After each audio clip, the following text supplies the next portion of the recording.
Okay, we are live with Alexander Mercouris in London, and we are happy to have on the Duran once again the incredible Professor Jeffrey Sachs. Yeah. Professor Sachs, how are you doing today? Hey, great to be with you guys. Thanks so much. Great to have you on. Let's get started. Alexander, Professor Sachs, a big shout out and a hello to everyone that is watching us on all of our platforms. A big thank you to our chat moderators. We have a lot to discuss. So, Alexander, Professor Sachs, let's jump right into it. Let's indeed. And can I say, before we get into the events of today, which are enormously important and their significance cannot be overstated, I'd like to take a quick walk back into the past with Professor Sachs. And I'd explain why. A couple of programs ago, I mentioned the fact that the new Ukrainian defense minister, Mr. Shmyhal, who was until a short time ago the prime minister of Ukraine, is now asking for $120 billion of assistance so that Ukraine can meet its military defense needs next year in 2026. He wants $60 billion right away, and he's basically leaving it open how the other $60 billion are going to be found. And of course, that brought me back to the events of long ago in 1990, when Professor Sachs was working with at that time, young Russian economist, Grigory Yavlinsky, and they were coming up with their grand bargain. And I said from memory that I thought at that time, this is my memory of it, that they wanted $150 billion in total over, I said, 3 years to support the Russian economy. And my point was that even allowing for the significant changes in the value of money that have obviously taken place in the last 35 years, one can see how the cost of Ukraine is going far beyond the cost of the stabilization of the Russian economy in 1990, the Soviet economy, in fact, we're talking about still the Soviet economy in 1990, and what a difference it would have made if that had been how it had played out. Now, I spoke from memory. Maybe I didn't get my figures exactly right. We have the man himself, who was part of that partnership, that duo with Grigory Yavlinsky, and Professor Sachs. Maybe you could just take us a bit down memory lane, if you like, to those events, those, I suspect, for you, painful events. Firstly, are my figures right? And what are your general comments here? Yeah, thanks so much for this stroll down memory lane indeed, but I think it's actually a very important one. The way that wars end, whether hot wars like World War I or cold wars like the end in 1991, make a huge difference for the fate of the planet. And that was a lesson I learned as a young economist when I read a book that I regard as perhaps the most important book of the 20th century, written by an economist. It's John Maynard Keynes's book, written in 1919, called The Economic Consequences of the Peace. The title referred to the peace agreement reached at Versailles that ended World War I. And John Maynard Keynes, who was the greatest political economist of the 20th century, a British economist, had been a junior member of the British delegation to the Versailles Treaty. And he was just crestfallen by the treaty because it was an onerous treaty that put all war blame on the Germans and all financial burdens on the Germans, especially reparations. And Keynes wrote a scathing diatribe against the treaty that was utterly prophetic, fascinating to read, and for me as a young economist was probably the most insightful single book that I have ever read as a professional economist. Basically, Keynes said, if you punish your foe, that will come back to haunt you. And Keynes said that by putting these burdens on Germany, this would give rise to a monster even far greater than anything that was experienced in World War I. And of course, this was prophecy that devastatingly came true.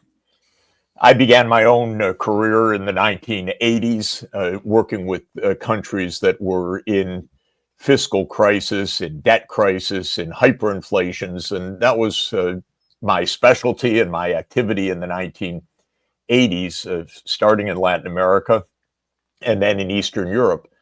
And I took Keynes's message to heart, which is you cannot punish countries, whether for wars or other reasons, without potentially devastating human consequences that would follow. So I always believed that one needed a response, whether it was to a crushing debt or to the aftermath of the Cold War, that was attuned to basic ethics, basic decency, basic respect for people that one is dealing with, and a way forward that wasn't punitive and that wouldn't give rise to monsters in the future. And so when I came to be, by strange quirks of fate, Poland's leading external advisor in 1989, in those first days when the Soviet rule over Eastern Europe was ending, by the way, not because of the Soviet collapse, but because Mikhail Gorbachev was a man of peace. And I watched his deft maneuvers to make a peaceful end of the Cold War. And I regard him to this day as the greatest statesman of that era because he believed in peace. Things could have gone so many other ways. But he actually, for example, called the communist president of Poland, Jaruzelski, and said, let those people from Solidarity join a coalition with you. In other words, he wanted peace. And I witnessed that firsthand. When I became Poland's advisor, I advised the Western governments, look, this country is burdened by debt, the Soviet era debt. It's not debt that it's its own fault. It needs a fresh start. It's now a democracy. It is the end of this era of the Cold War. Let it breathe again. And this was a kind of unusual message, but because of the dynamics of Cold War politics, Poland was clearly on the U.S. side, and there were lots of Polish Americans in the United States, in Illinois and in Michigan and elsewhere. And so the politicians in the White House said, okay, we'll follow what Sachs says. And Poland's debts were canceled. And Poland began an economic recovery that actually lasted more than 30 years. It was a period that most historians of Poland, looking back over the last 500 years, say is Poland's best 30 years of economic development that they ever had. And Poland went from about a third of Western European living standards to about 70% of Western European living standards, or Germany's in particular, in that period. So quite remarkable. Well, on that basis, a young and very brilliant and very decent Soviet economist, Grigory Yavlinsky, whom you mentioned, called me up and said, can I meet you in Warsaw? And we spent a long time talking about what was happening in Poland.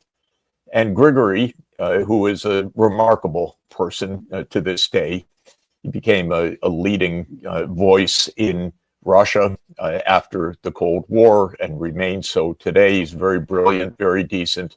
Said, my boss, Mikhail Gorbachev, would like to do the same, basically, which is we want to make basic reforms, democratize the Soviet Union, make perestroika, that old word, which meant reform of the economy, turn to a market economy, open like China had opened successfully, and so forth. Would the West help? And I, being young, naive, and seeing what had happened in Poland, said, Grigory, of course the West will help. This is the biggest moment in modern history. This is the end of the Cold War. Mikhail Gorbachev is a great statesman. Of course the West will help. And I recounted how the advice that I had given for Poland was accepted by the White House. Sometimes you can't even imagine the turnaround time of advice that I gave to the White House agreeing was within 8 hours in those days for Poland. So I felt pretty good about things. Oh, they're listening to me. This is, and of course they're going to help Gorbachev. And so I worked with Grigory. He organized an effort together of his group, and then we put together a group in the United States, at Harvard in particular, to sketch out how this could be done. And the idea was very much modeled on the evident successes of what was happening in Poland, and more generally, the whole idea of, Churchill had said it also, in victory, magnanimity. And this was essentially what was needed right now. The Cold War was ending. You had a statesman who wanted peace, a statesman who said, we want a common European home from Rotterdam to Vladivostok. He meant it. This was not a show. This was not a game. Gorbachev unilaterally disbanded the Warsaw Pact. By the way, for all of these things, he's regarded as utterly naive today. I regard him as a great man. But yes, if you are a cynical, deep down realist who believes the worst always of everything, then you could call Gorbachev cynical. I believe he helped save the world from war. But the West, and in particular the idiots, if I could use a technical term, that led the United States, and they are idiots, and they're idiots till today, they're fools. They said, oh, this man's weak. We won. He lost. Help him? Are you crazy? And so we made a proposal for help. The numbers are $30 billion a year for 5 years for the whole Soviet Union, of which Russia was half. This was for 300 million people. The numbers are so small. Look, Elon Musk could do it out of his pocket. This is unbelievable how small this was. I was trying to get something through. I wasn't in some crazy dream, expecting that the United States was going to turn over many percent of GDP. This was tiny, tiny. Now, what happened was it was completely rejected. And all I heard in June 1991 was the White House turned it down. It was 34 years later that I finally read the minutes of that meeting, and I sent them to you, and you could post them if you'd like, because they're publicly available. If you want to see the stupidity, the arrogance, the ignorance of American leaders, it is on display in almost every word of the meeting that considered, should the U.S. help the Soviet Union at this time of massive reform at the end of the Cold War, when Mikhail Gorbachev is unilaterally disbanding the Soviet military apparatus. And the response of the West should have been, let's end NATO, because NATO was to absolutely respond to a potential Soviet invasion. Now there's unilateral disarmament on the Soviet side, disbanding the Warsaw Pact. That should have been the answer.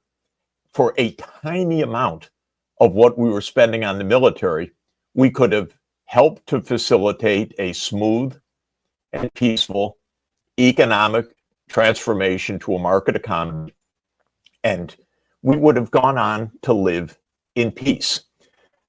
Well, this was turned down in June. Gorbachev went to the G7 soon afterwards, came back empty-handed. Some of the politicians in the Soviet Union said, "You see what an idiot Gorbachev is. He was abducted." That was the attempted putsch in the summer of 1991. Yeltsin stood on top of the tank, you'll recall, and soon Yeltsin was basically in political charge. Now, for me, again, kind of a kid, but with a little bit of track record, I have to say, because I had ended hyperinflations in a few countries, I had helped get Poland reorganized. I was following Keynes's logic. I was called, this time not by Yavlinsky, but by Yeltsin's economic advisor, Yegor Gaidar, another wonderful person who wanted reform, wanted normalcy.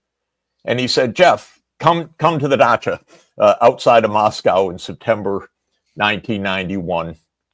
Help us. It's going to be the Yeltsin government now. It's going to be our team."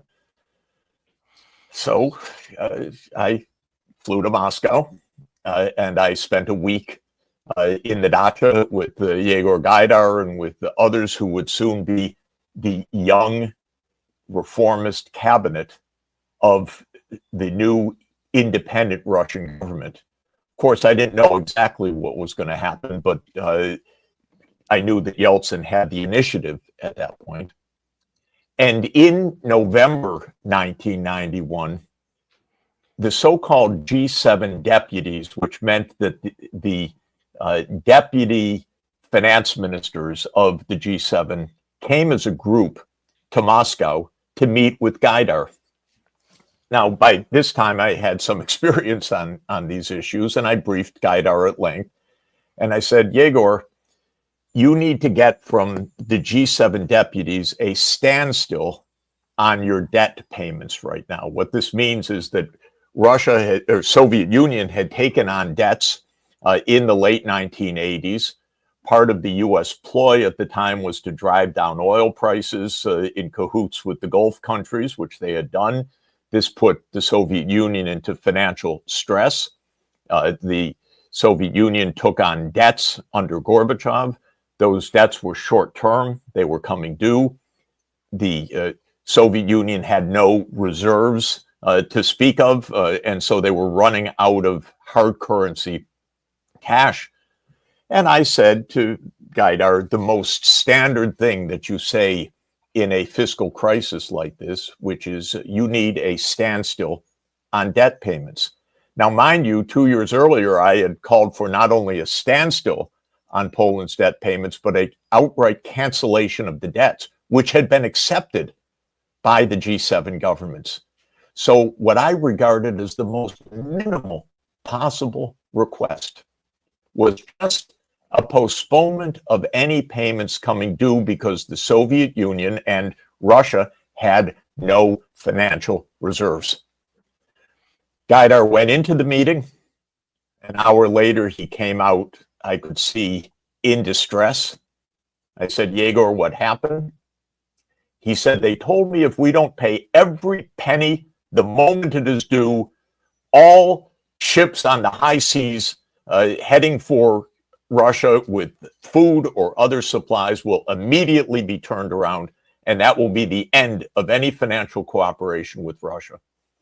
In other words, exactly the opposite of what was needed then.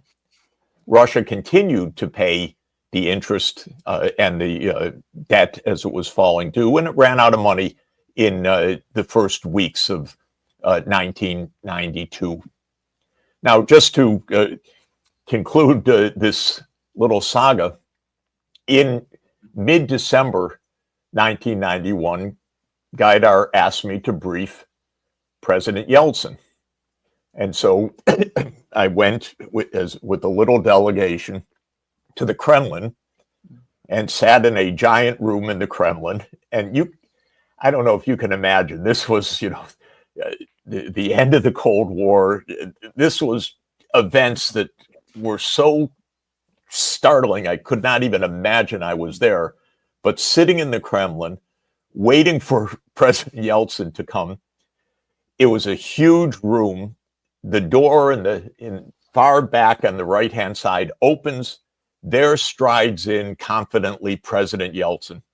And he walks across the long room, sits down immediately in front of me, and says, "Gentlemen, I want to announce the Soviet Union is over."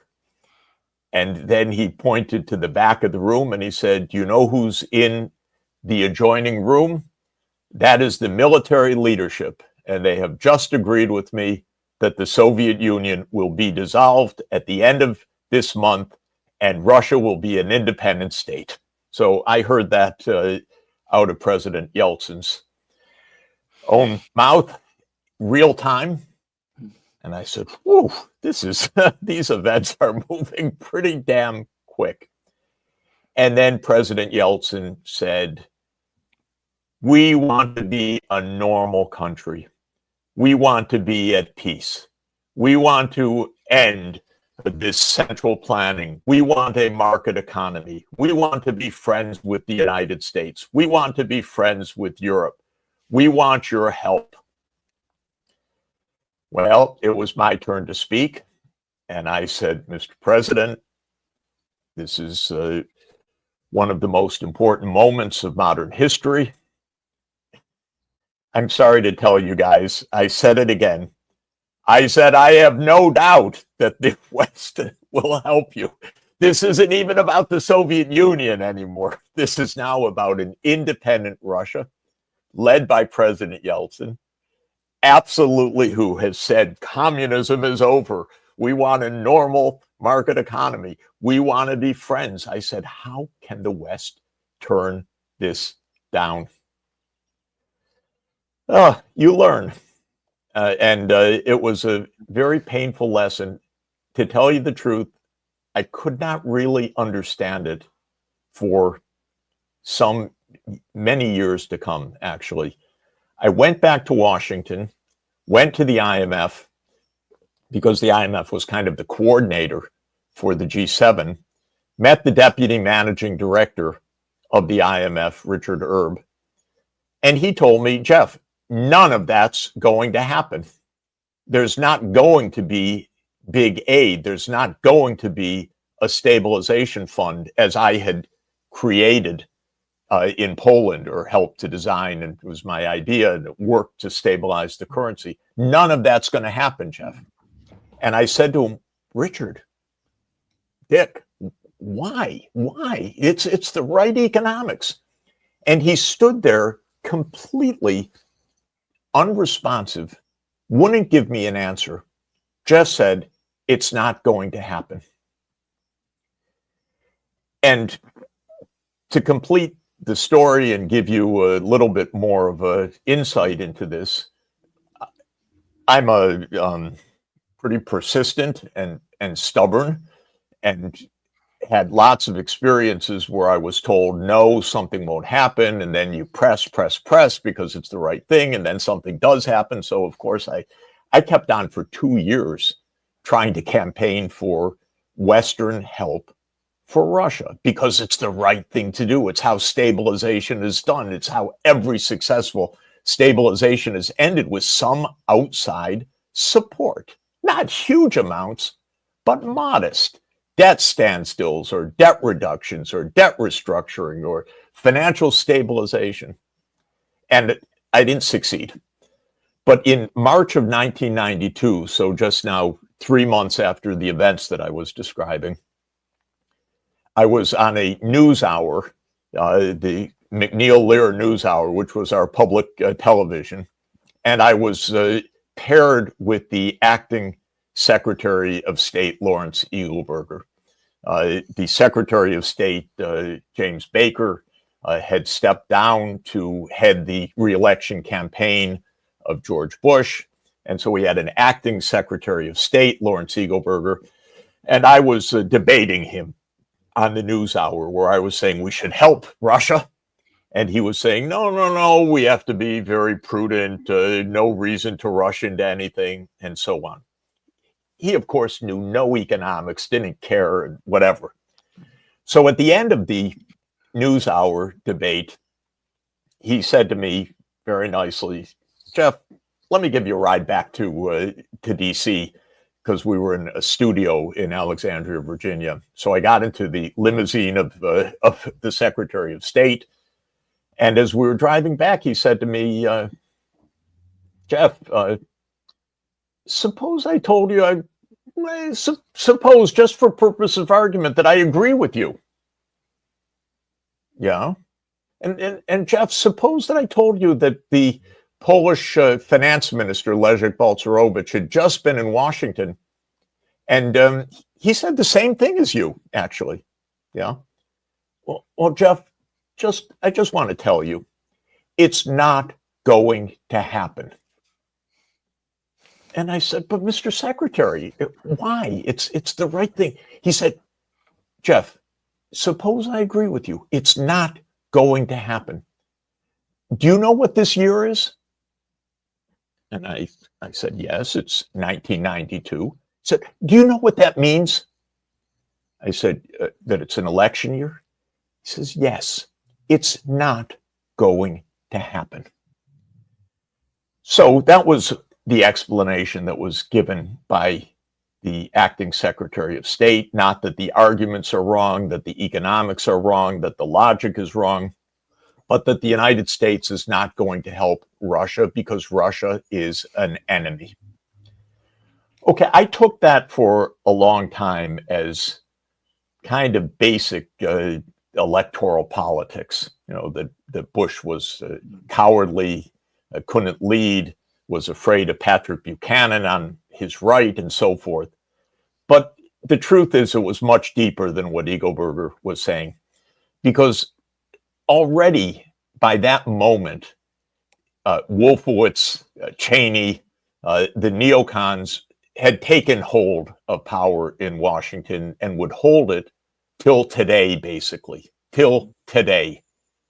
And their view is something that's very important to understand. They did not want peace. They did not want cooperation.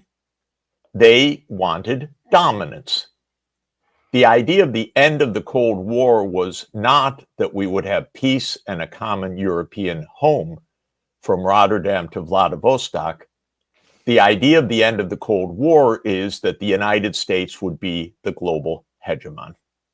We know this now. It's almost commonplace. It honestly, again, I apologize for my naivete. It didn't dawn on me in 1992 when you're listening to Gorbachev and to Yeltsin. And I was advisor in Ukraine also to President Leonid Kuchma. This isn't Russia versus Ukraine. I was advisor all over the region. And to my mind, this is the greatest chance for peace that we have ever had. But already in the mentality in Washington, this was the chance for global dominance. And no need to help a foe or a former foe, or not even to define it as a foe. Any country that would not be subservient to the United States was an enemy. And in the US mentality, there's no such thing as neutrality. There's no such thing as autonomy. You're either with us or you're against us, as was famously put by George Bush Jr. And this is the mentality. It took me actually years and years to understand this, because I thought Clinton would be different.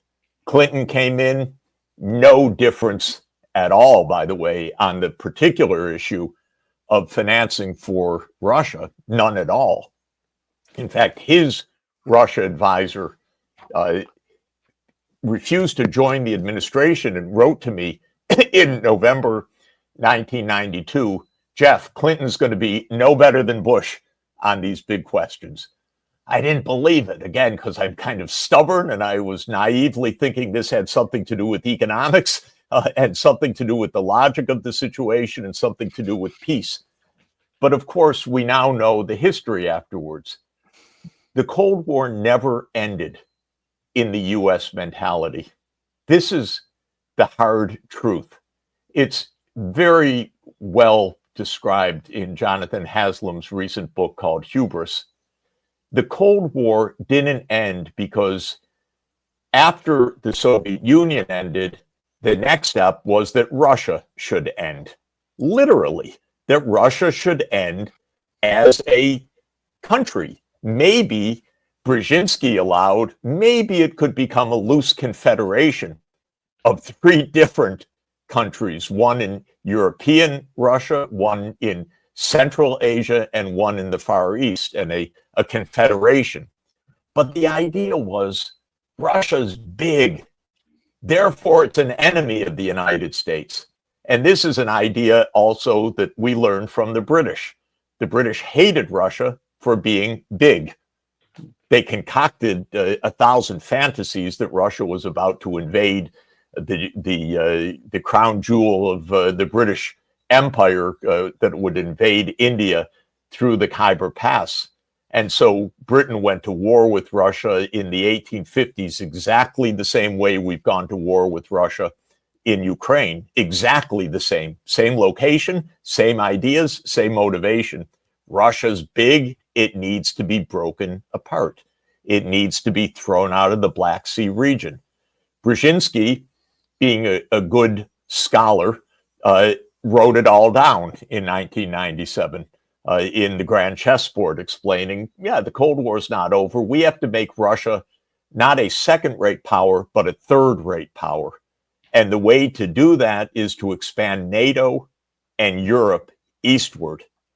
And then Brzezinski has a whole chapter analyzing what could Russia do. And he dismisses ideas, wild ideas, such as that Russia and China might get together. Impossible, says Brzezinski. That Russia and Iran might get together. Ridiculous, says Brzezinski. Russia has no future other than its European future. So if NATO and the EU expand eastward, Russia has no choice but to succumb to this. And that's the roots of the 1991 onward. That's the story. I happened to watch it firsthand, close up, right at the front row seat of the arena. Actually, a little bit as a participant, as I've described. But it took me years actually to understand the mentality, because my mentality was so completely different. And until today, call me naive, but I rather like the idea of peace. It's actually the cheaper alternative, the more efficient alternative, the more ethical alternative, the more pleasant alternative. But peace is different from domination, of which I have absolutely no interest for America or anyone else. And the United States just ruined the chance for peace, starting in the early 1990s, because arrogance took complete hold. So that's my trip through memory lane. And just to repeat again, I thought it was $150 billion over 3 years. It was $150 billion over 5 years. And now, please, Alexander, remember, that's also for Belarus, for the Baltics, for Kazakhstan, Kyrgyzstan, Turkmenistan, Uzbekistan, Tajikistan. This is for 300 million people. And can I just say something else, which is, I'm not an economist. I've never done economics, but I do have a certain knowledge of history. It would have worked. It would actually have worked. If you know anything at all about hyperinflation issues and monetary destabilization, and there's been lots and lots of examples of this, it's actually, if you provide that kind of fiscal backstop, it works. That's it. By the way, I had the strangest experience as a kid, again, in Bolivia. I helped, basically, I gave a bit of the recipe how to stop a hyperinflation. And so I watched it in 1 week in August 1985, so 40 years ago. It's not from 1 week to the next by using the recipe, you know? Yeah. My I God, mean, that's amazing. obviously, you have to be the right cook to apply the recipe. I mean, I couldn't do it, Yeah, but you there are could. people I couldn't do it. But Professor Sachs could have done it, and his team from Harvard at that time could have done it, and it could have been done. And well, let's now come to the situation we have today, because we are now spending astronomical amounts of money on a war, by the way, which in Ukraine we're losing. But we're not just losing the war in Ukraine. We are now seeing the basic cracks and breakdowns of the entire international financial and trading system. And this is astonishing. And we see one decision coming after another, and we see the United States now getting more and more. Let's say the United States, the president and his administration getting more exasperated and governing basically by tantrum, and they are now threatening 100% tariffs against China, 100% tariffs against India. Today, the president talks about 25% tariffs on India, and then he says he's going to impose a penalty on India above that. Of course, we don't know what that's going to be, but it's all over the place. But the talks, the discussions are not going especially well. The sheer cost of this is going to be off the scale. But you know these countries. I believe you have just been to China, Professor Sachs. Can you tell us a little bit about what the people there are thinking about this whole situation? First, the mentality of Trump is actually not different from Bush, Clinton, Bush Jr., Obama, Trump 1, Biden. It's a lot cruder. It's all out there, no niceties. But the mentality is dominance. And the mentality is Trump can make everybody dance to his tune. All he has to do is say jump, and they'll say how high. Now, there's one party that is actually doing that, and that is Ursula von der Leyen and Europe. An unbelievable embarrassment for Europe, a disgrace, by the way, a humiliation, a capitulation, whatever you want to say. Europe, 27 countries with 450 million people, larger than the United States, the vital economic trading partner with the United States, couldn't have the gumption to say anything other than, well, he threatened us with more, so we got a good deal, when they gave up everything. Unbelievable. The rest of the world, other than the pathetic European Commission, is not exactly in that way. Some countries are, of course, afraid. They're tactically trying to do something. But the major countries in the BRICS are having none of it. And I think the most eloquent, by far, of the world leaders in this regard has been President Lula, who has said, we don't want an emperor. We don't need an emperor. And the United States has no business interfering in our internal affairs. In particular, Trump has put on a 50% tariff on Brazil because he objects to a process by an independent Brazilian judiciary against the former president that Trump happens to align with.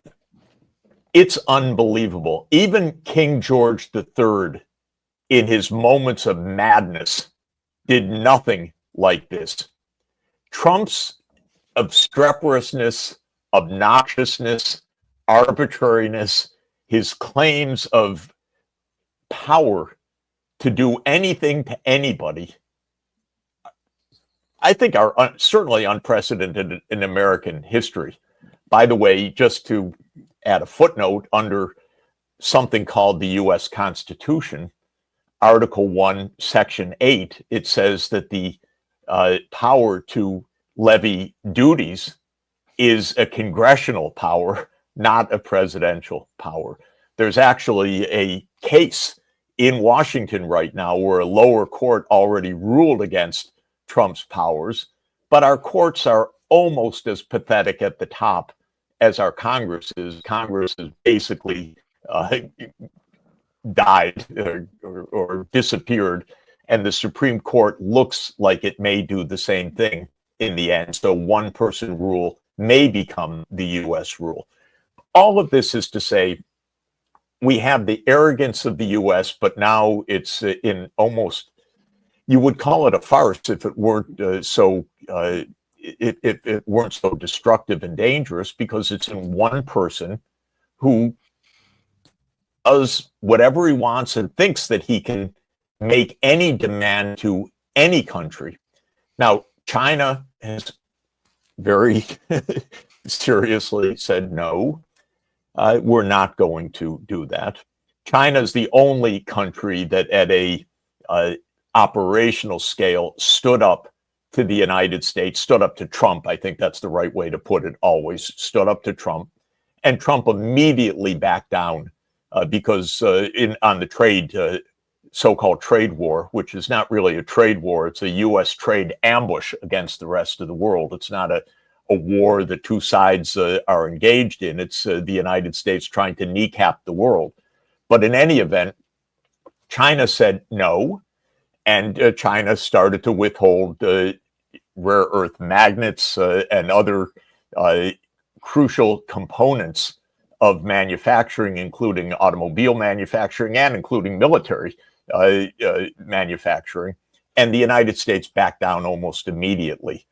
Now in the trade negotiations that just concluded without an agreement between the U.S. and China, the Treasury Secretary said that assuming that Trump says so, it's likely that there will be a continued so-called trade truce. The United States doesn't hold the cards to bring China to its knees. Now, India is also threatened, as you said, with punitive sanctions and 25% tariffs and so forth. If India continues to buy oil from Russia after this 10-day deadline that Trump has unilaterally given. The Indian foreign minister said, we have our sovereignty and we intend to use it. I have to say that I was in India a few weeks ago. They were talking at the time of that they have an inside track to a fast trade deal with the United States. And I told senior Indian leaders, don't count on it. You're dealing with a completely obstreperous, completely untrustworthy counterpart. There will be no real settlement. I reminded India, they had a long period of subservience, let us say, to Western power. The United States has no intention of respecting India as an independent, sovereign, great power. They only see India completely instrumentally as a potential piece in the game of the U.S. against Russia and China. And India is not going to play that role, in my view. But in any event, I warn them, don't play that role. You will not get good results. So to my mind, the BRICS really stand out as of great significance at this time. You can imagine small countries being very worried, not quite knowing what to do. But when you have India, China, Russia, Brazil, South Africa, which is having its own issues with the United States, Iran, Egypt, Ethiopia, these are substantial countries. They represent half the world's population. If you look at all the BRICS aspirants, it's well over half the world's population. And they're basically, in IR, international relations language, balancing against the delusional, increasingly delusional rants of the United States. The U.S. has power. It can cause a lot of damage, no doubt, but it cannot run the world. and the major powers are not going to let the US run the world. Absolutely. No, just to say about India, I mean, just a few weeks ago, the US Vice President, J.D. Vance, was in India. He was talking about India being this great friend of the United States and win-win cooperation. The president himself, Donald Trump, talked about India being a good friend. And then just a few hours later, he talks about India having a dead economy. I mean, Yes. how do you make friends in this way? How do you make good, long-standing, stable partnerships when you say one thing one day about a country like India, a great country like India, a future great power like India? You call it a friend one day, you call it a dead economy the next. This is not the way to make stable relations with any country, and I'm sure that you're right that the Indians are not going to follow into the path of subservience in exactly the same way that you said. Let's finish by talking about the European Union, because going back to what you were saying at the start of the program, I mean, an even bigger beneficiary of economic stabilization, monetary stabilization in the 1990s in Russia and the Soviet Union would have been Europe. Look at us now. Look at where we are now. We've got a war on our hands. We are losing that war. We are being asked to shell out money every day to Ukraine. And there's been a really good article, by the way, in the Financial Times today, which says that we have capitulated this year 3 times to President Trump. We've agreed, first of all, to increase our defense spending to 5% of GDP. Secondly, we've agreed to buy American weapons through NATO to supply to Ukraine. And now we've come up with this extraordinary deal. It was a deal with Ursula von der Leyen, agreed with President Trump, 15% tariffs. We made no attempts to push back against the Americans. The Americans, it seems, were surprised that we were so passive.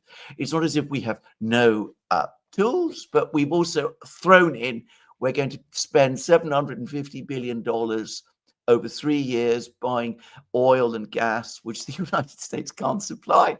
And we're going to invest another $600 billion in their economy. I mean, it's incredible that we are bribing the Americans in this way to basically demolish our own economy. But that's my views. Maybe I'm being a bit too passionate here.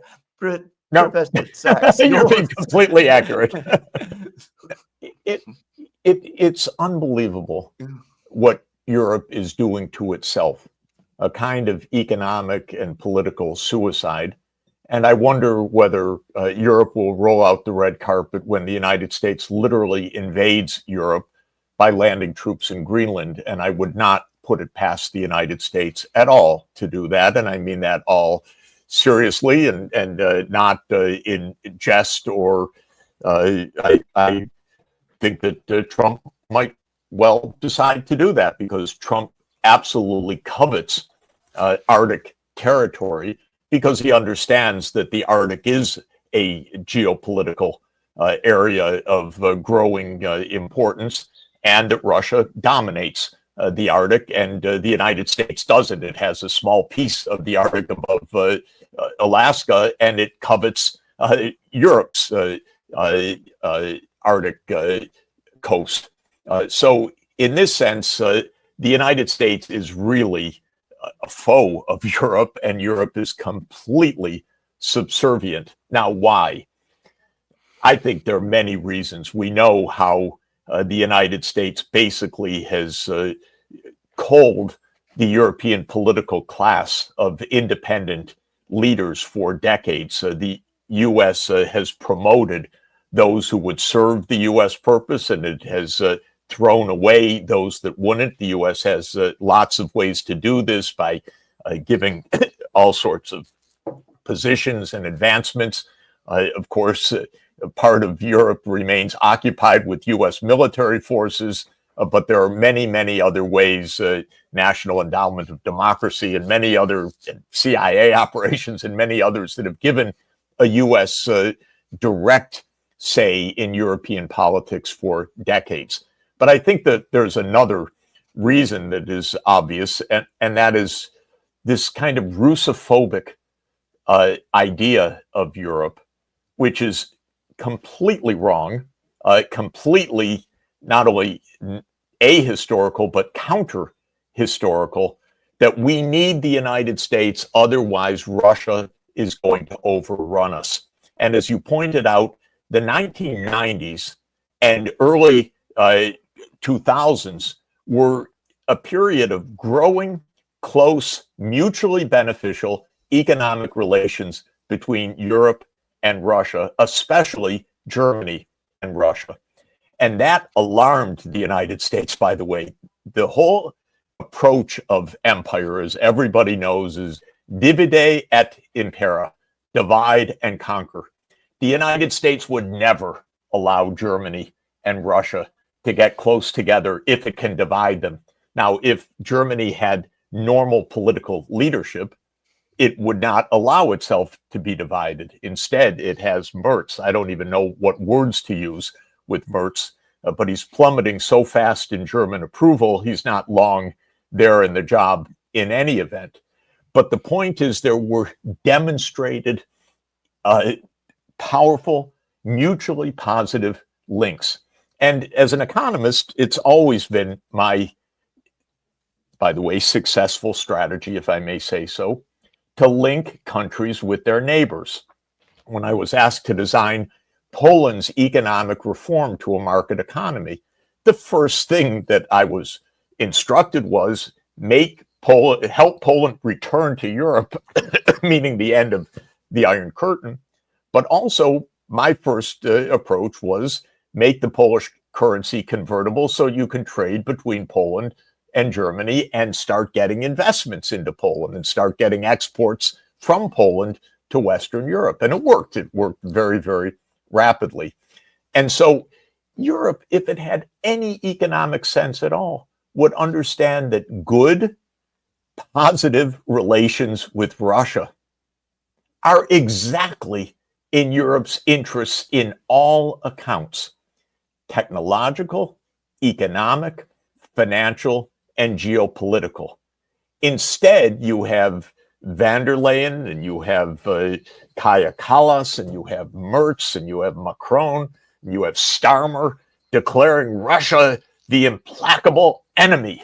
And therefore, we must agree with everything that Daddy Trump tells us to do. We must do everything the United States says, because otherwise we're going to be overridden by the Russians.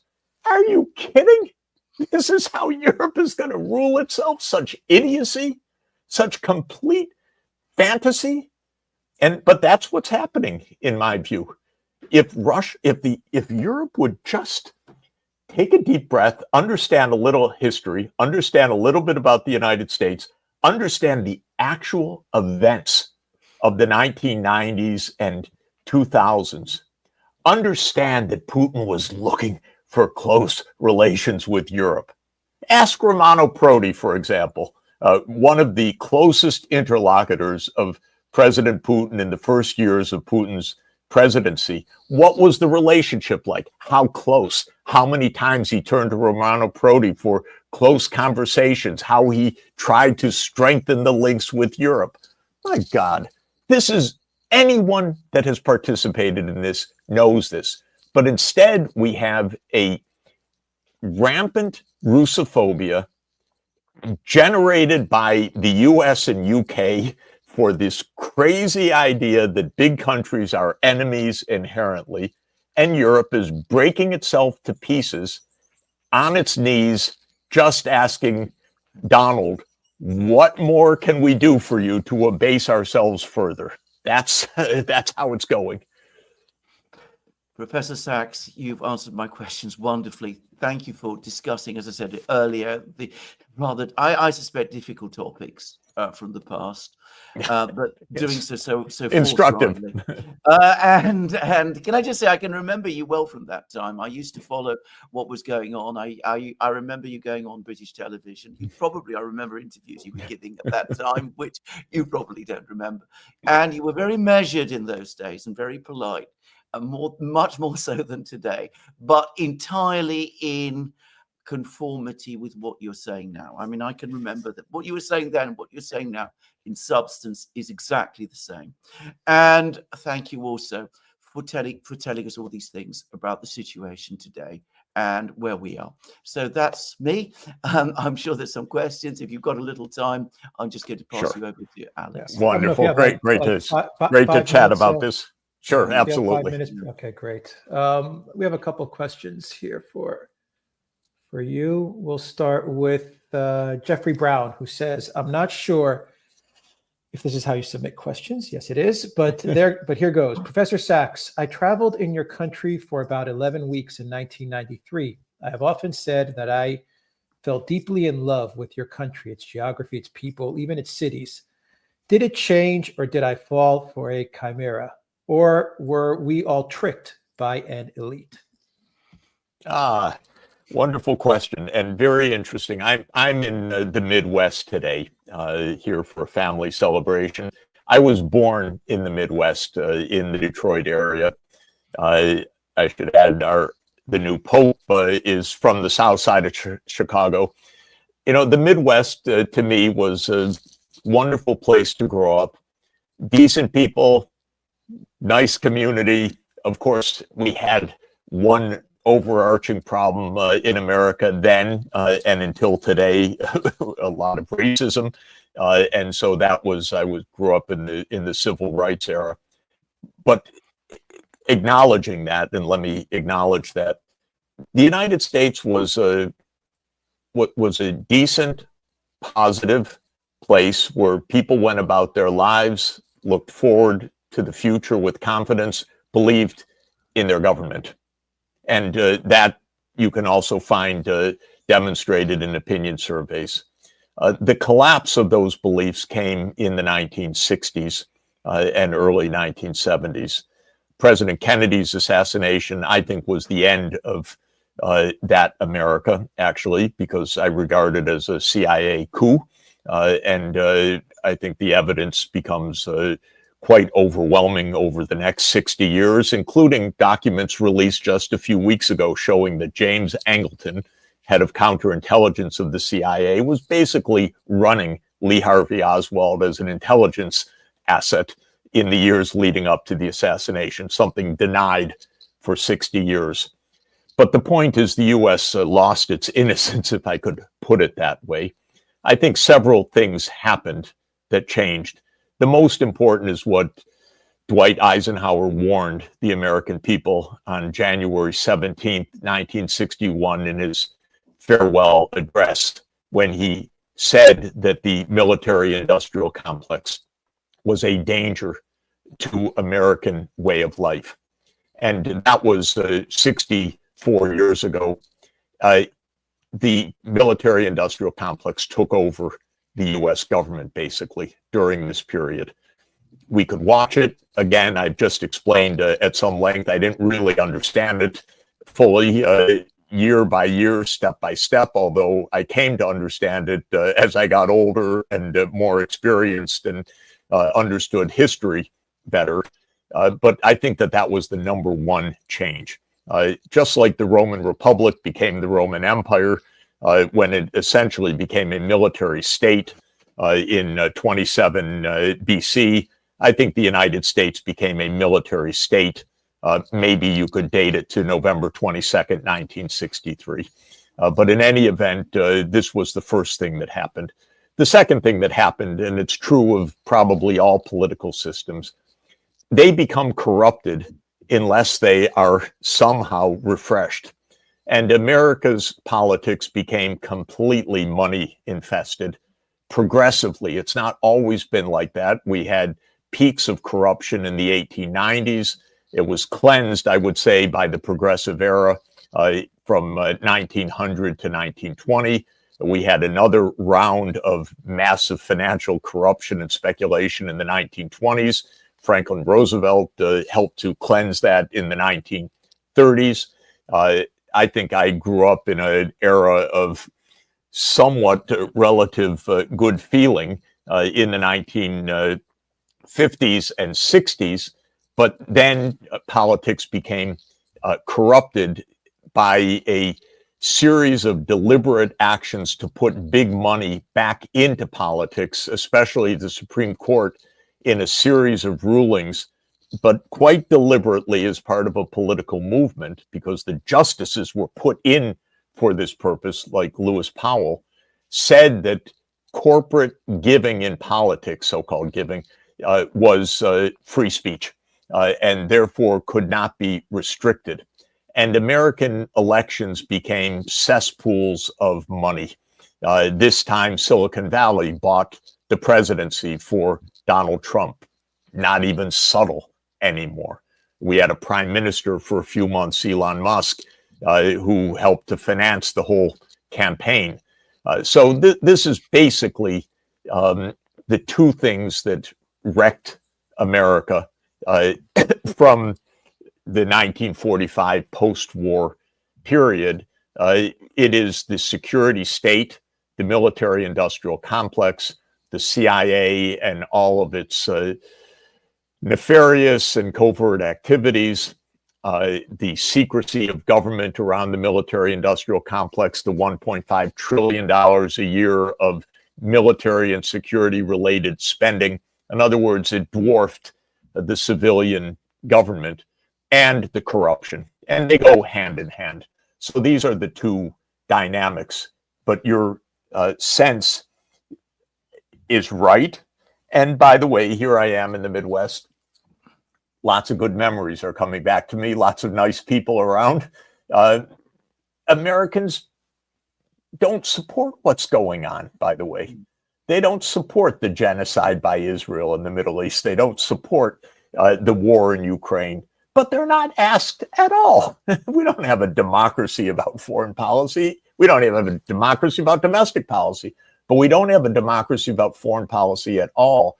So what you're seeing in the United States is a complete elite capture of power, and a very corrupted one. You have time for one more question. I know you have Sure. An hour hard stop, but one more question, Professor Sachs. From Sticky Marks, does Professor Sachs think there is any possibility of those people who are responsible for their abuses of power and what they've done to face consequences? Unless they are, they will get away with all their atrocities, fiscal and military. No, I don't think there will be personal accountability, but there could be a turn to the better. So that I would never discount. I don't think it will come through personal accountability. Basically, the US government does not represent either the interests or the opinions of the American people. So we have a democracy in form, but only in form. I think the same is true in Europe. Show me a politician in Europe that has any public support. Starmer, you can barely go lower. Macron, you can barely go lower, because just randomly anyone can get 10% support, and these people have 20% support or something like that. Merz is going to soon arrive at the same level, because these politicians are not reflecting the public. Our so-called democratic institutions are not democratic. Who the heck, is Ursula von der Leyen to negotiate this capitulation to the United States? Unreal. And so in this sense, this is the hope for the better, in that this is not, it's not the evil of the American people. It is a failure of politics. Now, I have to say, there's no guarantee it gets better. The argument that it would get better is that it is contrary to the interests, to the needs, and to the desires of the American people. And they know it. We're all very unhappy with government today. Donald Trump, president, oh my God. Of course he's got backers, but he doesn't have a majority of the public behind him. That's why he's ruling by decree, not by votes of Congress. Everything is one-person rule, because he could not get these things through public deliberation at all. The one big beautiful bill is a monstrosity made in the back rooms without any public understanding or deliberation whatsoever, just a gift to the richest Americans, massive budget deficits, and all of the problems around that. So the hope is that we restore government for the people in Europe and the United States. It's possible. It's also true, I have to say, history shows it doesn't necessarily go from bad to good. It can go from bad to worse. The Roman Republic never reoccurred. After the end of the Roman Republic, traditionally dated to 27 BC, there never again was a Roman Republic. There was only the end of the Western Roman Empire in 476. So it became military rule from then on until its disintegration in the West. So I don't guarantee it, but it's worth working for a return to government for the people. Thank you, Professor Sachs, for joining us on the Duran. Great to be with you guys. Thank you very much again. Thank you. Pleasure to be with both of you. And you're doing such great daily work. Honestly, it's absolutely phenomenally important what you're doing. Thank you. Thank you. Thank you. Thank you so much. Take care. Thank Bye-bye. you. Take care. Bye-bye.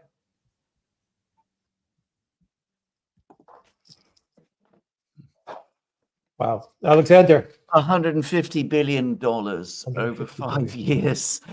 And as I said, we now have Schmiegel asking for $120 billion just to cover Ukraine's, this is just Ukraine spending, mind you, for 1 year. I mean, where are we getting to? How did we ever get into this mess? He's going to get the money too. Oh, absolutely. Of course he is.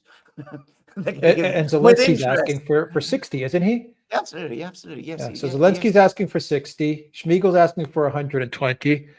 Ursula's going to give allegedly give 600 to the U.S. They're going to purchase 750 billion in energy, which the U.S. just can't even give that, can't sell that much energy. It doesn't have it. And we got to deal with South Korea to purchase another 100 billion in U.S. LNG.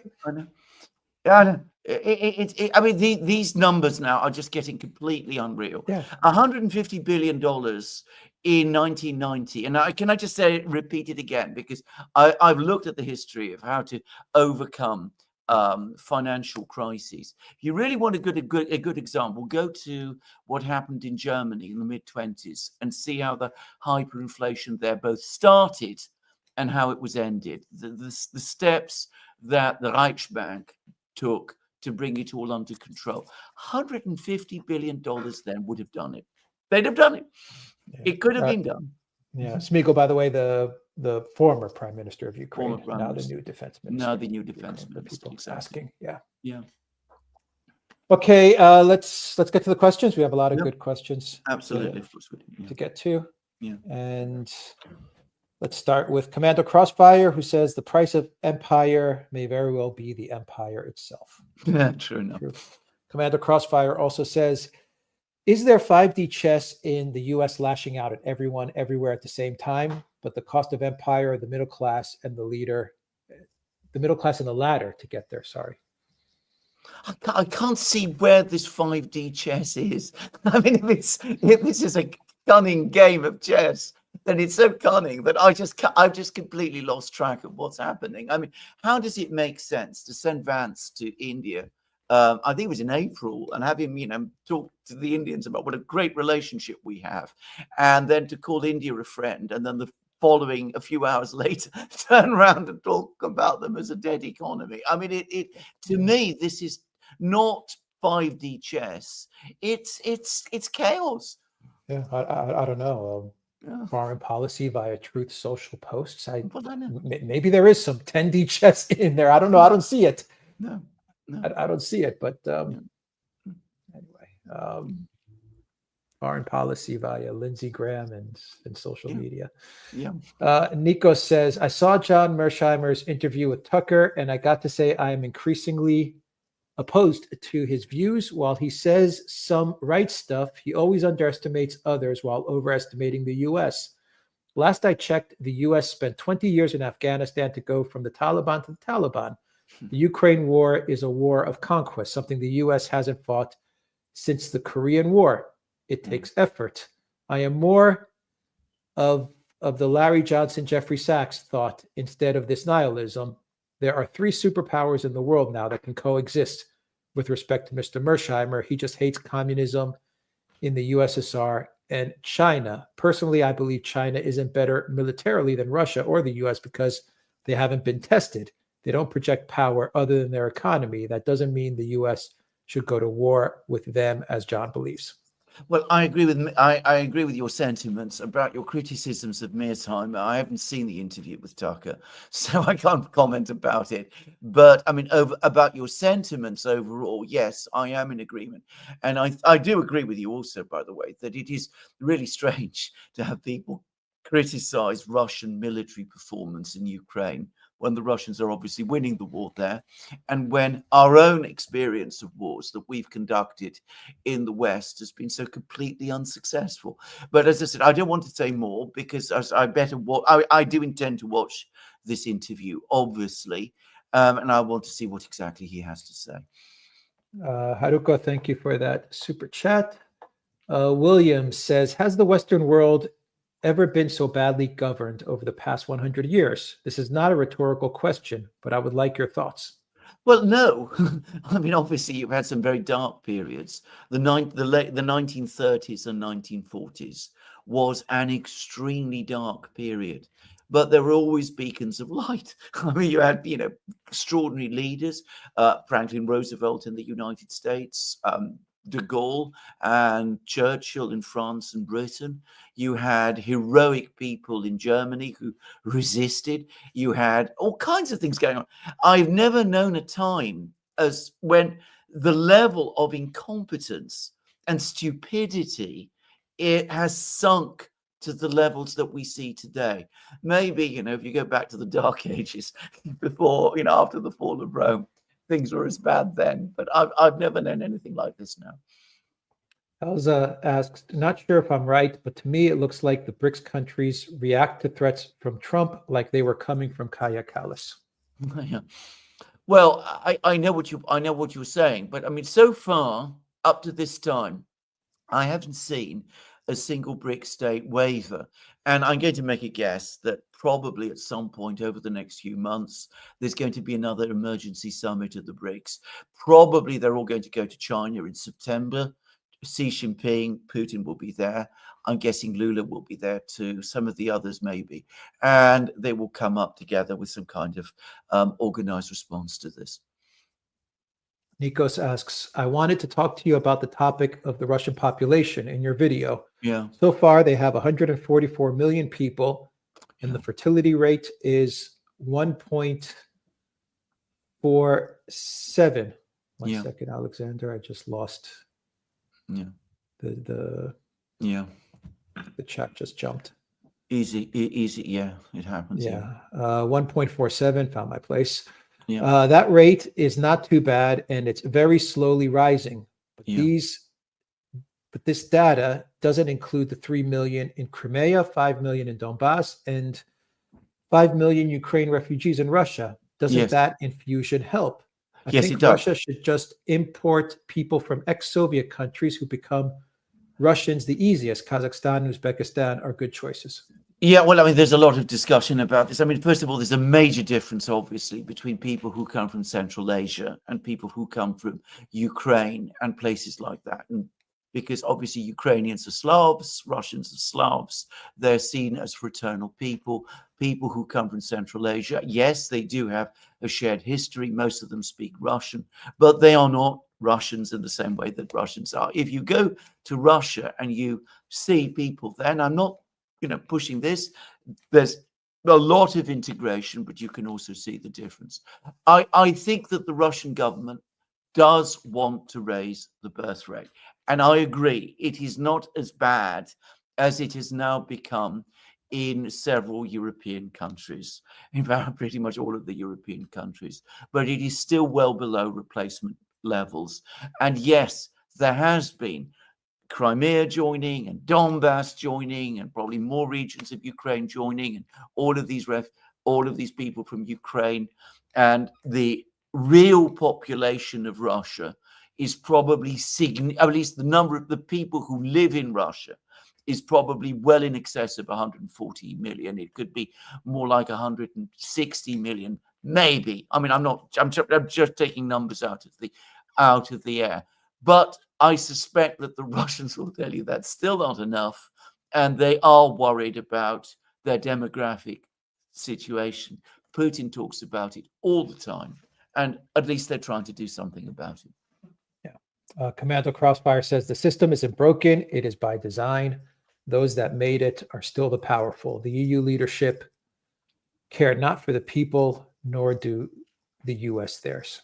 You're making a very important point, which is that in spite of all that's happened since basically the 2016 Brexit referendum, which is the moment when challenges began to appear, despite all of that, the system is still in control. And whilst it is in control, it continues to lead us into these extraordinary directions. Yeah, Annalena said it best. We don't care what the voters think. She said it. Yeah, Marcus Kasperzik says, bring on Chairman Haz al-Din, ACP, at some point. Many are talking about the coming geopolitical flood. He's building the arc that I think might work. Okay. Great. Thank you for that. William says, I believe the sanctions against Russia were finalized in Versailles. Did nobody think? Thank you, That's William, for that. That is an absolutely brilliant one, actually. I might even pass that on to Professor Sachs, actually. Neil Mehta says, UK, France, and Canada are now going to recognize a Palestinian state. Is this more than a gesture? Does this change anything in Gaza? We've done a program about this, and maybe we shouldn't anticipate what the program will say. It'll come out fairly soon, a couple of days maybe.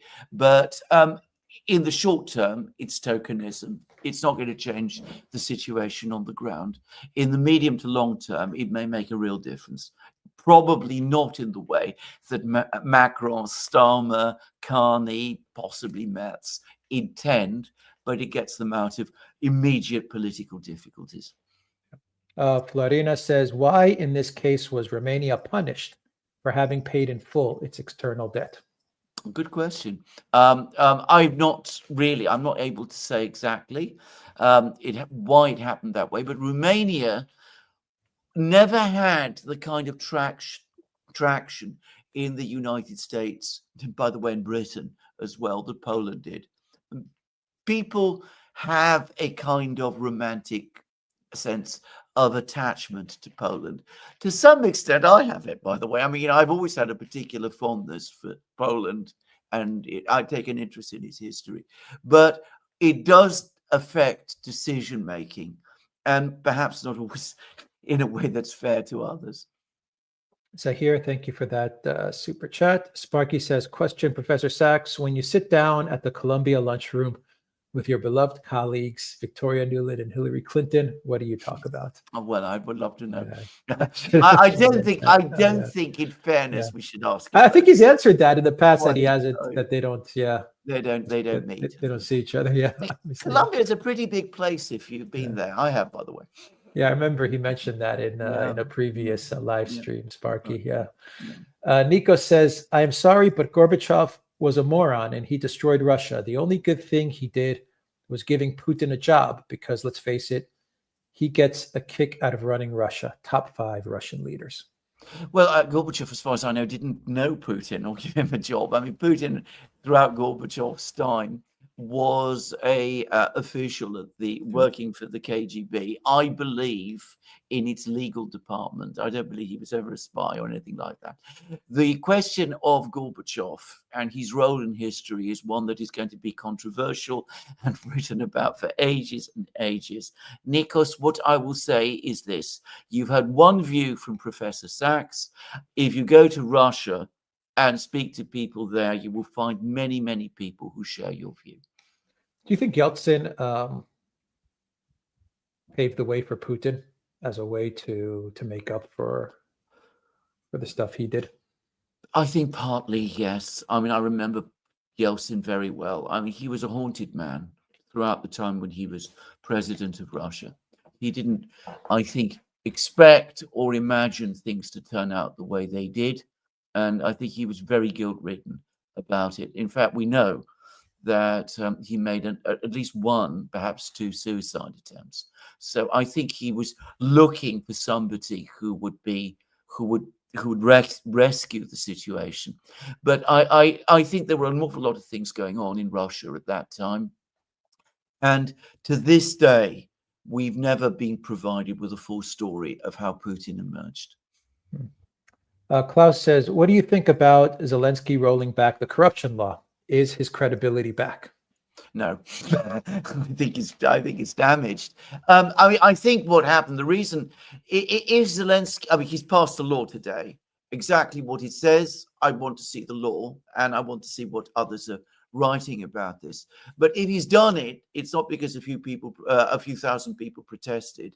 It is because the European Union threatened to hold funding back. And that is the one thing that will unnerve Zelensky most. Alex has discussed this many times, that ultimately the whole thing is about keeping the money flowing into Ukraine. This is the priority. This is what glues together the entire system there. It's ultimately the grift that has to go on, and nothing must stand in the way. Big Wyman, thank you for that super sticker. Commando Crossfire says, the fighting in Ukraine is over the hearts of minds of Russian people, scattered and broken by the collapse of the Great Union. Victory will not be found on the field of battle. A lot of people are saying this, including in Russia itself, and there's widespread understanding there, and very widespread understanding there. I heard it when I was there, by the way, in St. Petersburg, that the greatest challenge will be when the war is over, to sort of bring all of these different parts of the Russian world, the Ruski Mir, together again, and to bring about reconciliation between them.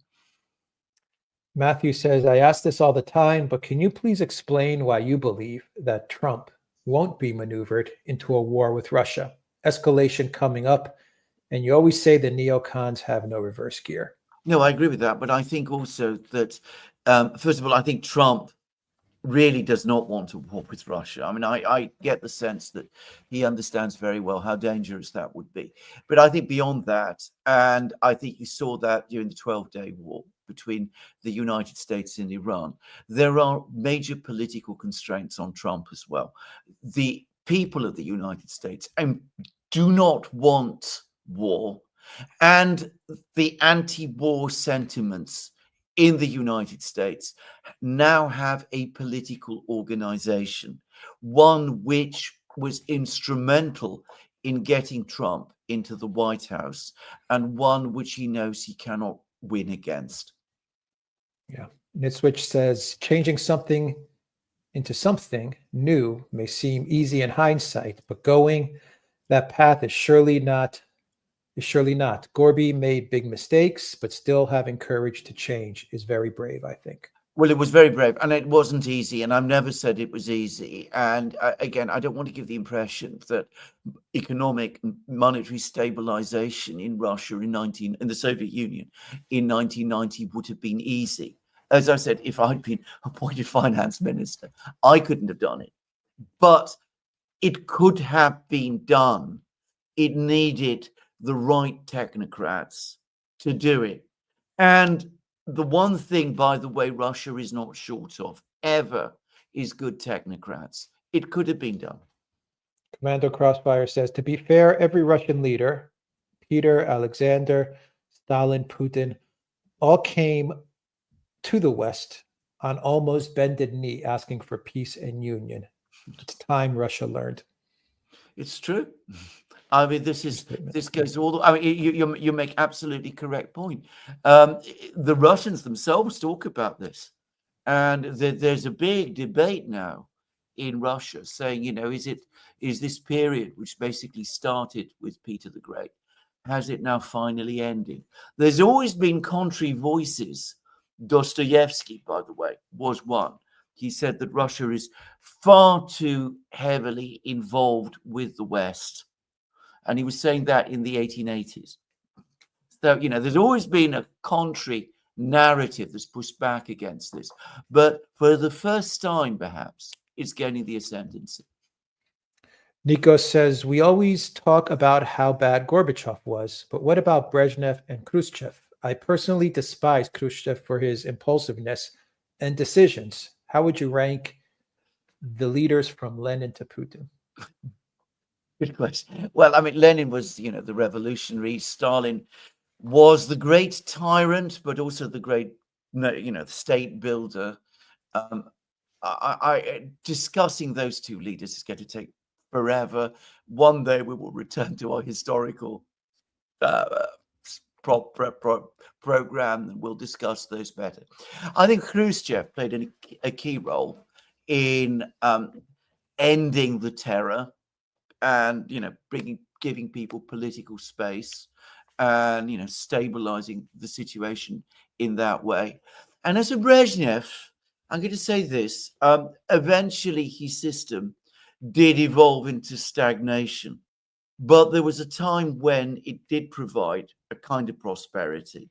And if you think about what Russia had been through in the 50 years before Brezhnev, the First World War, the Revolution, the Civil War, the terror of Stalin's time, collectivization, the Second World War, the start of the Cold War, de-Stalinization under Khrushchev, well, you can understand why Brezhnev coming along and saying, look, we've got to keep things stable, we've got to have some normalcy, why that was perhaps not just welcome, but even necessary.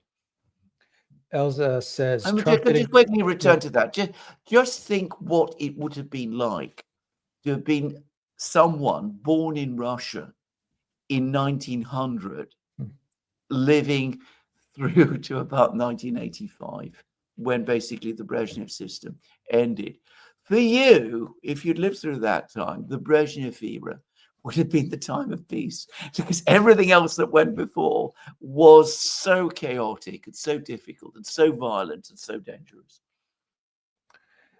Elsa says, Trump didn't go to Brussels, but Ursula had to come to meet His Majesty Trump at his golf course. Yeah. Same with Starmer. Pathetic. Absolutely. And by the way, I mean, Starmer has done more damage to himself through that press conference. I mean, he was utterly humiliated by it. He hardly got a word in, and he looked throughout it as if he didn't want to be there. Yeah.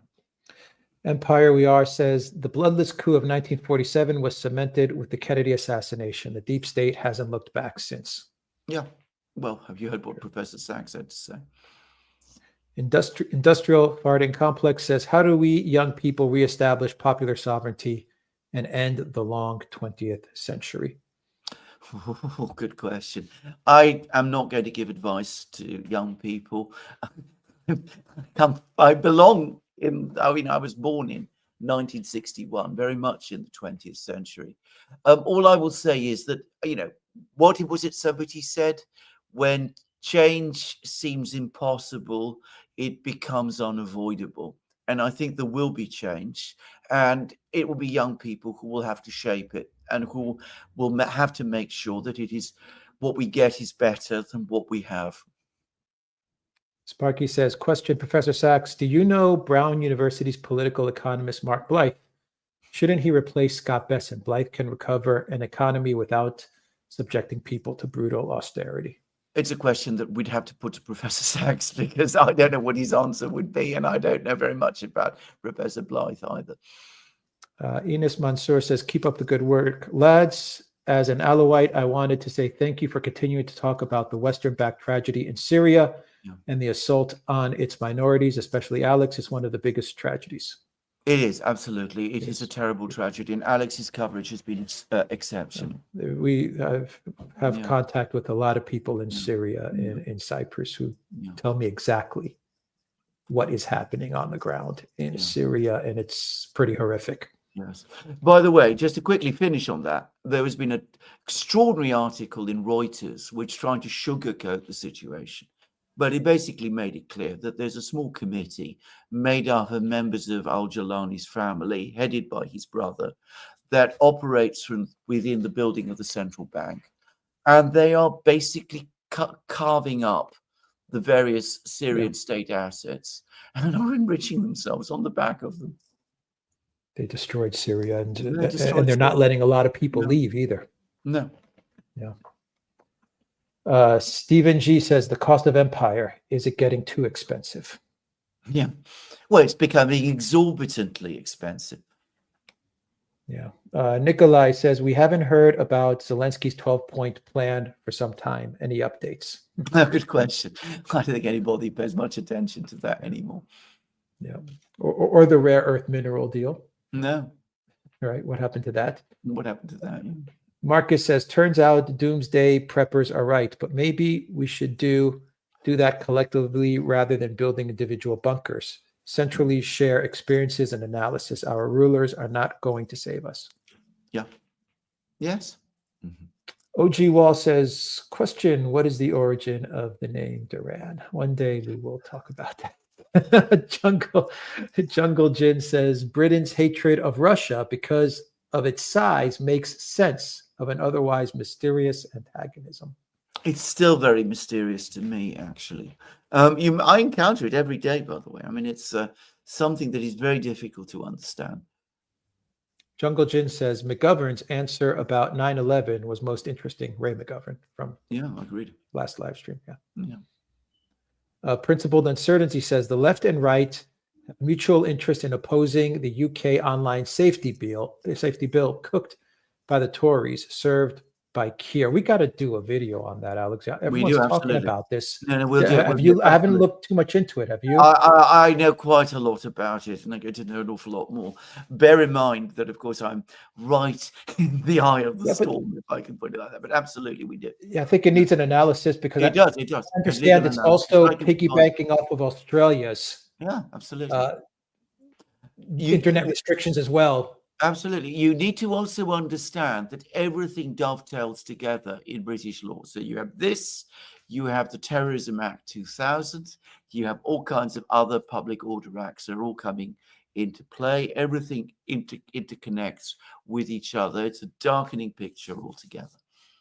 All right, Principled Uncertainty. We'll do in the next couple of days. We'll do a video on the safety books. I just said I sometimes. Well, that's interesting because I sometimes worry that because I'm based in Britain, we cover Britain too much. So if people want to talk about it, I'd be delighted to. I don't know if the chat wants us to do a video. I think we should because I'm seeing a lot of coverage on it.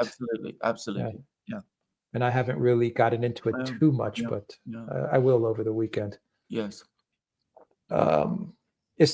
Istanbul MPW Capital says, truth, you all have egg on your faces except Brian. Okay. I don't criticize Brian. All I will say is this. I mean, Trump said he was going to do certain things, and it's turned out otherwise. Yeah. I mean, we were never wholly sold on it succeeding. I think that's the other thing to say. Anyway, Sticky Mark says, if General Zelensky gets to be Goblin, the war goes on. Russia won't accept him. So Naboo, Vander Crazy Slush Fund 2, awaiting my tatters. We're going to be publishing another discussion, which is going to look into the whole question of General Zelensky, the new savior of Ukraine, inverted commas. Right. From Ronald B, it has been charged that your advice on Russia, this is addressed to Professor Sachs, but I think you've answered this in the past as well, Alexander, that your advice to Russia on going into a market economy resulted in the rise of the oligarchs. The oligarchs bought national industries at a cheap price and thereby achieved a monopolistic control over production. That system resulted in decades of shortages and recessions in Russia. What is your response to the charge that your advice resulted in this situation? Okay. I can't, obviously, we've talked about this in the past. We have talked about this. Look, I'm not going to answer this on behalf of Professor Sachs, but I'm going to simply say this. I mentioned during our program before, earlier in our program, when Professor Sachs said that I can actually remember, I guess I have a very good memory. People will agree I have a very good memory. I remember interviews that he gave at the time, probably some interviews that he has himself forgotten. And I remember one interview he gave on British television back in 1992, which I think addresses the very specific question of privatization, which is, I suspect, what you're talking about. Basically, this is what he said. This is what he said at the time. I remember it well. It stayed with me. Firstly, that privatizing the mineral extraction industries, the oil industry, the gas industry, those sort of things was wrong. It shouldn't be done. These are too important to providing revenue to the government. It would be a major mistake to privatize them. Privatizing the big industries, the other industries, would be problematic at any time, given their importance to the Russian economy, and should only happen when there is a general consensus about it. Thirdly, the vouchers, the shares for vouchers scheme, he didn't like it at all. I'm saying what he said in 1992. And lastly, that the whole question of privatization was a terrible distraction from the overriding priority, which was achieving economic stabilization. So he was against it. I think that's what I really want to say. I mean, that was, as I said, he spoke much more measuredly and much more politely then than he does now. But it was absolutely clear to me at the time that he was against it. He saw it as a distraction from the monetary and financial stabilization that needed to happen. And had that happened then, and he was entirely focused on that, then of course what happened later, what Russia does with the way it organizes its industries is a matter for Russians, not for him. That was his view. And he always gets confused, by the way, with other people in the West who were advocating privatization at the time. As I said, he thought this was a mistake at that time. And of course, it was those people who prevailed.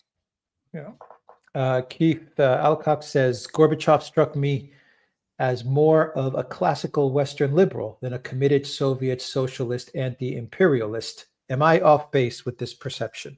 Well, I think to some extent you are, and to some extent you're not. Gorbachev was a very complicated man who was himself on a journey.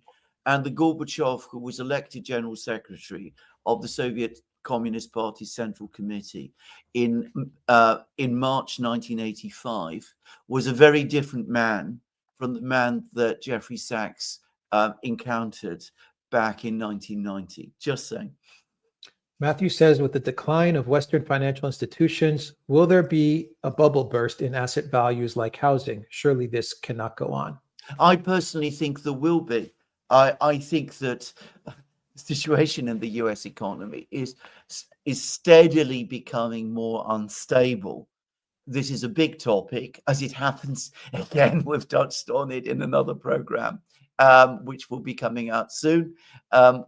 Wait and see what we say there, but maybe it's also a program where we need to talk about this specifically. But, in economics, it's always a question of one's own opinions.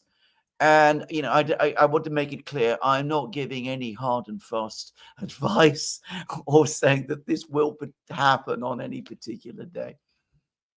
Jay Bosson says, Professor Sachs, private wealth in the West is a small pool of individuals who do little to improve the overall standards of living of the national population, in contrast with the global South investing in building the wealth of their countries and therefore raising the living standards of the population. That ideological and philosophical divergence is apparent in the situation. I see living in the West plainly. I forgot to ask if my observation is valid. Is this observation Well, I valid? don't think he would much disagree with you about the way in which a lot of private wealth is being used today.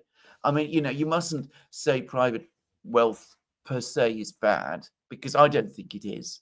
I mean, I think there are genuine entrepreneurs, people who build up real businesses, who employ people, who add to the general prosperity. We've seen that happen in Western countries. We saw that happen in the United States. But I can see that there's an awful lot gone wrong in the system. Again, Professor Sachs is perhaps a better person to discuss the details of that than me. Elza says, what will be the stuff in Trump's tariff Armageddon? what will be the stuff. Yeah, Trump said tariffs and stuff in a recent statement is what is going to happen to countries. You know, I'm losing Russia. I'm losing track of what he's saying, to be honest. Well, I don't know. Yeah, no one knows. Yeah. Dane, nobody the fourth. Thank you for that super sticker. Sir Muggs Game says, in record time, Trump, the EU peacemaker, has transmogrified into EU grave robber. This is what comes from empire building. Breaker. Yes. Yes. I'm going to just add something else. I mean, don't be surprised if in 6 months' time Trump flips again. I mean, it's far from impossible. You know, if it all goes wrong, if Russia goes on winning in Ukraine, if China and India don't play, don't capitulate to him, which I'm sure they won't do, he might start shifting ground again, especially if there are problems in the US economy. And then, you know, we could revert to Witkoff making more visits to Moscow and coming up with all sorts of plans and who knows what. So don't assume that the Trump we're seeing now is the Trump we're always going to have. Yeah, no doubt Witkoff and Vance have been sidelined when it comes to Ukraine.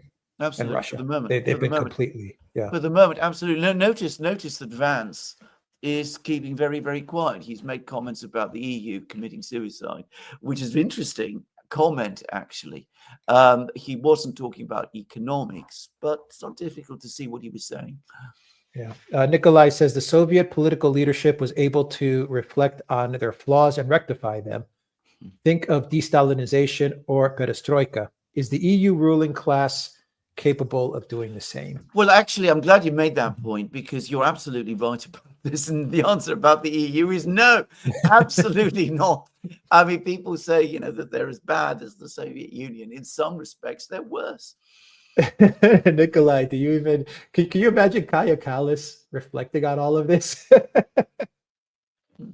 No, I don't think she's capable of reflecting on this stuff. Jungle Jin says de-Stalinization was the first crack in the USSR that even World War II and the Cold War couldn't achieve. Well, I mean, there's lots of issues about this. I mean, most people who lived through the Soviet Union remember de-Stalinization as a good time. I mean, this is the thing to say. The 1950s under Khrushchev were a time which people who lived through it remember well. That, you know, the terror had ceased, the Gulag had been shrunk, there was a degree of prosperity, the economy was growing fast, the country was launching, it was pioneering the exploration of space. It's remembered as a time of optimism. Samuel Maroney says, after Ukraine, second Great Northern War incoming? Oh, good question. Possibly in the Baltics and all sorts of things. I mean, people in Scandinavia and in Germany are going crazy, is my opinion. And they're thinking all kinds of dangerous things and talking about Kaliningrad. And we did a program about it as well. Neil Meta says, guys, it would be interesting to have Tucker on the Duran. It would indeed. Yeah, we've tried to get in touch, but no success. No. Okay, I think that's everything, Alexander. Yeah. Well, it was a great live stream. Yeah, absolutely fantastic live stream. And as I said, it's just to repeat again, $150 billion over 5 years. And it might have bought us peace. All right, it's perhaps double that today, more than double that today. But even then, let's say it's $350 billion. Yeah, but compared to what we're throwing away now, give 100 billion here, 100 billion there. I mean, it's just incredible. Yeah, but people are making a lot of money off of that. Oh, some people are making. That's right. 150 billion might have bought us peace and stability, but it would have meant that a small amount of people would have not made these incredible profits. Exactly. That's absolutely true. That actually is probably the answer to the riddle. You've just heard it.